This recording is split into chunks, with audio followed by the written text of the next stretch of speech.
Back before you could power a bus with an internal combustion engine and choke a cyclist to death in rush hour traffic, taking the omnibus was a much more idyllic way to get to work. Huge horse-drawn carriages would whisk commuters through the streets of cities for just a few shillings. It is 1847, and it takes more than an hour to walk from the shadow of St Paul's Cathedral to Cremorne Gardens in Chelsea. Even in 2019, it still takes more than an hour to walk from the shadow of St Paul's Cathedral to Cremorne Gardens in Chelsea.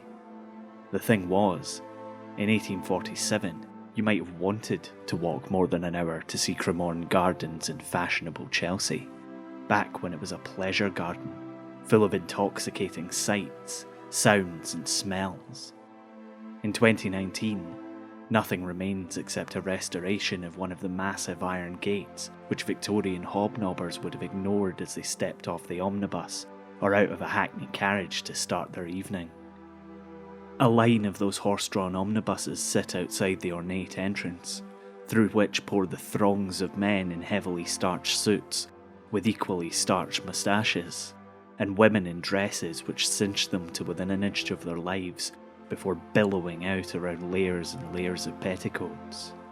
Among them, sheltering himself from the baking summer sun under a conspicuous Glengarry bonnet, a middle-aged man with thick spectacles and a pile of papers loosely bound by a belt hurries his way into the gardens. From Be Quiet Media, this is Scotland, a podcast about the people and places that made us who we are. I'm Michael Park. The man sticks out like a sore thumb as he bustles down a boulevard lined by tall trees and interspersed with little coloured lamps. He doesn't even look up as the sound of an orchestra playing another blasted polka fills his ears. He hates polkas. Everyone in polite society has been polkaing non-stop for 3 years, throwing themselves about like loopy youngsters at the behest of some Czech girl or other. It isn't for him, unless a fine young lady was to ask. He ignores the tables of people enjoying a late lunch. The food being served was all pomp and circumstance, and unless someone of note was showing him the cuisines of the world, he wasn't bothered. He has bigger fish to fry. He's not bothered by the lights of the steamboats pulling in from the Thames to the spectacularly lit jetties which stick out into the river. More people stream off the boats to join the festivities. Maybe they're here for one of the vaudeville shows, or to see a display of aquatic sports. He didn't really care for any of it. He didn't even care for the magnificent flying machine that the famous balloonist, Mr. Charles Green, had brought with him to Cremorne. The lustrous scarlet silk of the balloon wowed the crowds, that was for sure. And for a pretty penny, you could even go up in it. But that doesn't mean the damn thing wasn't a death trap. He stopped for a moment to watch the balloon rise and listen to the excited chatter from the thrill-seekers in the basket, all cooeys and excitable waving that rocks the flimsy wicker back and forth. He's sure he read something in the newspaper years ago about some aviation nutjob attaching a parachute to the bottom of one of Green's balloons and trying to leap off from 5,000 feet. He couldn't remember the gentleman's name, but he was fairly sure that he'd died on impact. The gardens and their myriad thrills and lavish pleasure stretch all the way from the Thames to the King's Road, but none of it tempts the man in the Glengarry, because he is on his way to one of the most important places in all of London. Tucked away in some quiet corner of the gardens, where a young Victorian dandy may steal away with his one true love to share a moment of what would have passed for passion in Victorian times, lies a little tent, about 6 feet wide, not much deeper or, for that matter, taller. It's a little bit tatty, a little bit weather-beaten, but it is the only sight that he's wanted to see all day. This tent is the workshop of a genius. This unassuming little structure, in an unassuming corner of a very assuming extravaganza of ostentatious delights, is the business address of the invisible poet of Cremorne Gardens. He turns the sign outside the tent as he steps behind the curtain, which hides him from his subjects. Those who would stir the bright poetic flame must drop into the letterbox a name, and from the opening in language terse will issue rapidly 4 lines of verse.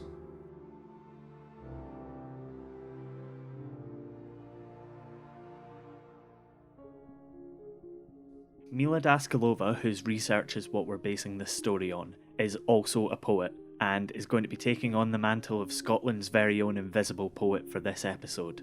Send us a name, maybe your name, maybe a loved one's name. Mila will write a little ditty about you and we'll send it back. Find us on Twitter, Facebook, Instagram, or email us. It's scotland@bequiet.media. It is 1839. John Reed Adam has a long 8 years to go before he becomes the invisible poet. John has had an interesting life up till now. He's been a merchant, a soldier, what some might laughingly call an actor, and even a partner in the family bleaching business. Yes, that was a thing. But things are about to change for John Reed Adam, because he has just been admitted to the Glasgow Royal Asylum. Money troubles in the family have led John down a dark path, with feelings of humiliation, anger, injustice all taking an exhausting toll on his mental health. If you add to that the death of his son earlier in the year, something is fit to snap in him. And snap it does. He claimed later, and we're paraphrasing a bit here, that the subsequent improper conduct of my wife drove me to distraction. The admission form that his father filled in tells us something closer to the truth. He was admitted to the asylum on 22nd of October 1839 in a state of delirium tremens due to severe alcohol abuse. John is an alcoholic, and he's become obsessed with a dread of punishment and is convinced that he has committed murder. He hasn't committed murder, but he did wound his wife with a cutlery instrument 3 weeks before her being admitted to the hospital. And whatever the cutlery instrument was, you can bet it wasn't a spoon. You probably have an image in your head of the asylum at which John Reed Adam arrived on that October morning in 1839, and it's probably of bedlam, all wailing and gnashing of teeth, people covered in their own excrement, screaming into the abyss while uncaring staff look on, or even try to add to the woe of their forgotten charges. While that way of dealing with the insane isn't completely gone, he's a fee-paying resident, so things are, at least, fairly comfortable for him. We don't know much about his time as a sectioned inmate of the asylum, but by 1841, John Reed Adam is cured. And then, John Reed Adam does something that might surprise you. John Reed Adam refuses to leave. He stayed on as a voluntary boarder at the asylum for about another 3 years, bar a little period on the outside where it's said that he threw poems through the window of Queen Victoria's carriage. The asylum ended up buying a printing press, believing that giving inmates access to skills which might appeal to employers in the outside world could work as an effective treatment. Copies of a periodical titled The Chronicles from the Monastery began appearing around Gartnavel. The monastery was a nickname some of the inmates had given the grand architecture of the hospital, and the periodical towed a line between playfulness and respect for the doctors and staff in the asylum. The opening address in the Chronicles is a 39-verse poem where John twists and turns back and forth between potentially fractious comments and polite observations designed to curry the favour of the doctors. Such matters to decide upon seems rather bold at first, should those young clinicals agree on our weak heads to burst. And in real earnest should begin in ire to criticise us. Their heavier polished metal wood most certainly capsizes. But trust their magnanimity, they won't be too severe, nor try to sink our fragile bark with scarce a helm to steer. The clinical staff didn't stop him, and John kept writing. Asylum life was complicated, and his writing appealed to the doctors who, for all the faults of the system, were trying their best. It also appealed to the patients, many of whom had developed a kind of gallows humour about the often terrible conditions in which they lived. People in the outside world lived in fear of the asylum, and the people who lived within its walls. For many Victorians, the mere idea of finding yourself institutionalised was a fate worse than death. And that's where John Reed Adam finds himself, the contributor-in-chief to the account of the damned. But it isn't like that for John. Inside the walls of the Glasgow Royal Asylum, he's a celebrity, and the asylum itself is his sanctuary. He's friends with most of the doctors he encounters, and is regularly the guest of honour at dinners and celebrations they give. They value his talents and his charms in a way that many people in the outside world just hadn't. They build him up. They believe they've cured him of his madness and instilled in him a confidence in his ability that he would then carry with him wherever he went. He left the Royal Glasgow Asylum in 1844 and took a job as a printer. Within months of leaving, he has his own place, a new job, and a book in the works. He publishes the Gartnavel Minstrel, his own collection of poetry about his time in the asylum in 1845. It was full of the poems which had first shown up in the chronicles, and had extras like an ode to the offices of his employer. If you like Scotland, and you like the stories we're telling, then tell someone else. The best thing you can do to help us out is to talk about us either on social media, in the reviews on your podcast app, or even just tell a friend about us and get them to subscribe. Back to the show.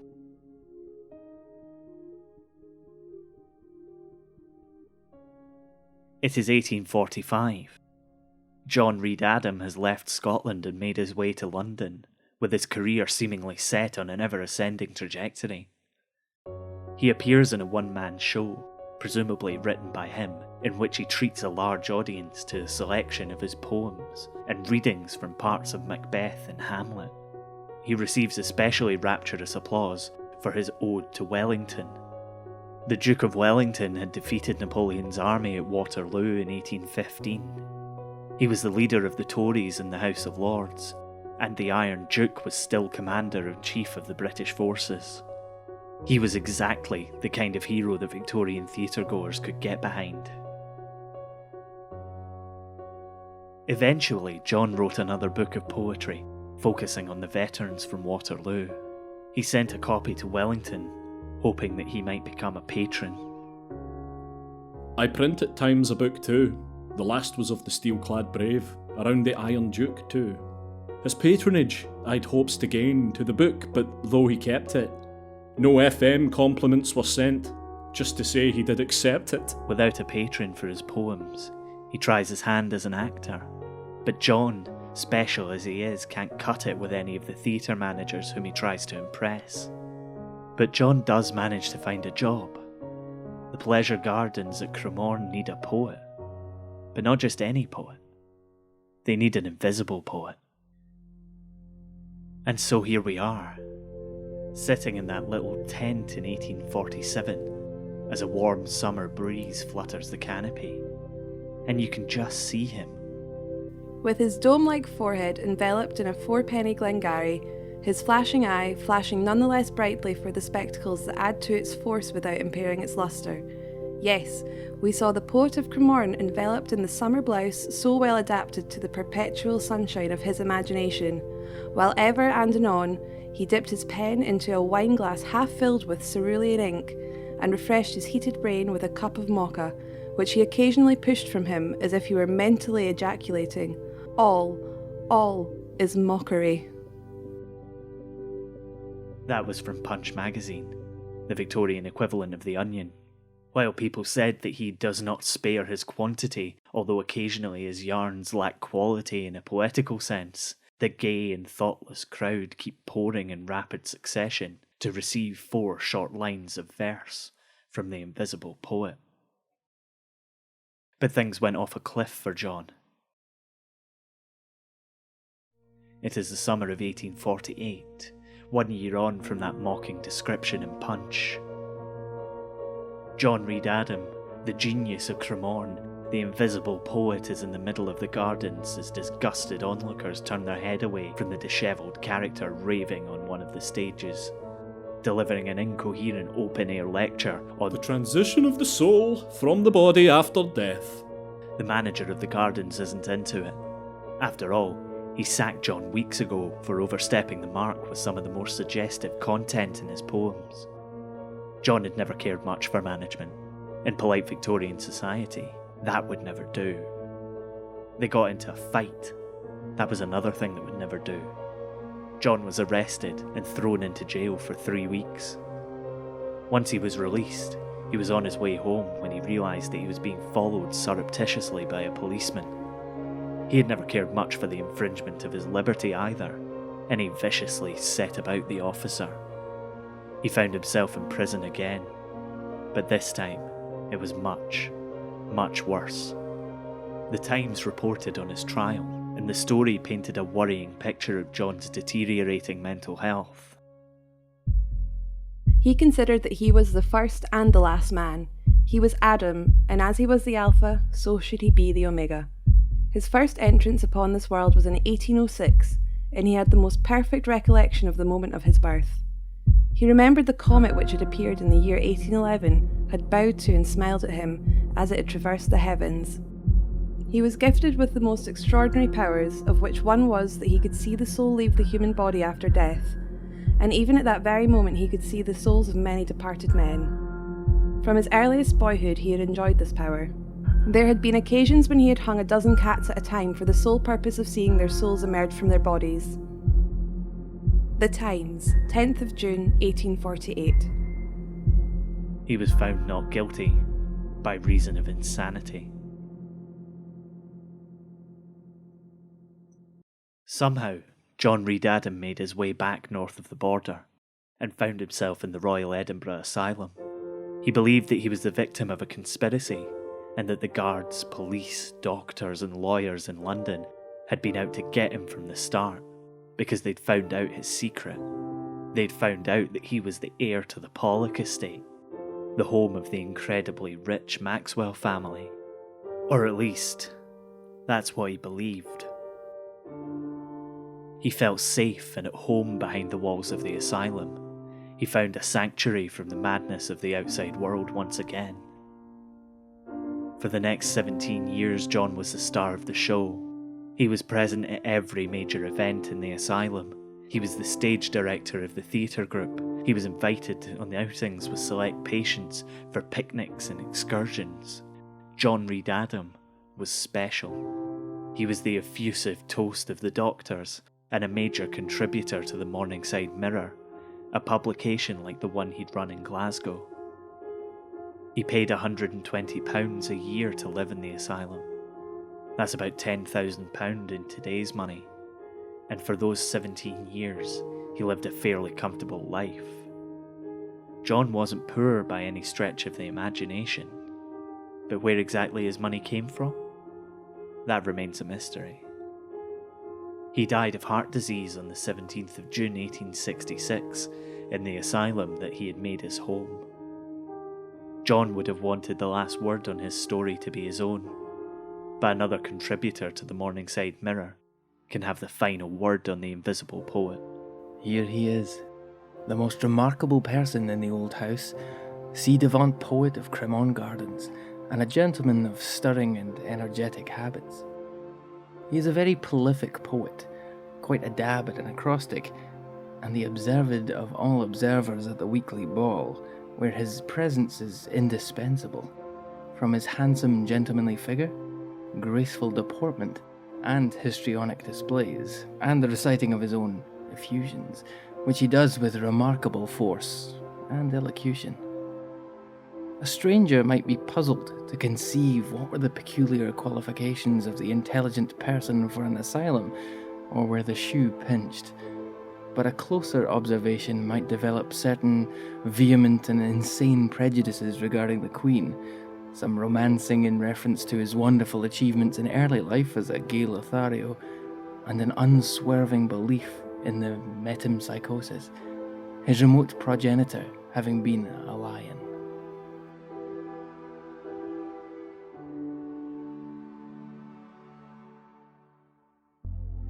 You've been listening to Scotland. It was written and produced by me, Michael Park, and is a production of Be Quiet Media. This episode is based on the doctoral research of Mila Daskalova, who has been an amazing collaborator, regaling us with tales of life in the asylums. You can find her on Twitter at Mila Daskalova and at roomofwonder.com. The score for this episode was by the human jump scare Mitch Bain. Find him online and listen to more of his great stuff. Search for Mitch Bain Music on Facebook. The voice of John Reed Adam is Andy Stewart. Andy and Mitch host a podcast called Strong Language and Violent Scenes, which gives a second chance to films which might not deserve them. You should subscribe if you enjoy both strong language and violent scenes. Additional voices for this episode were provided by Leanne, Milne and Dan Todd. You can find out more about the show on our website, thisisscotland.co, and get in touch with your feedback on Twitter.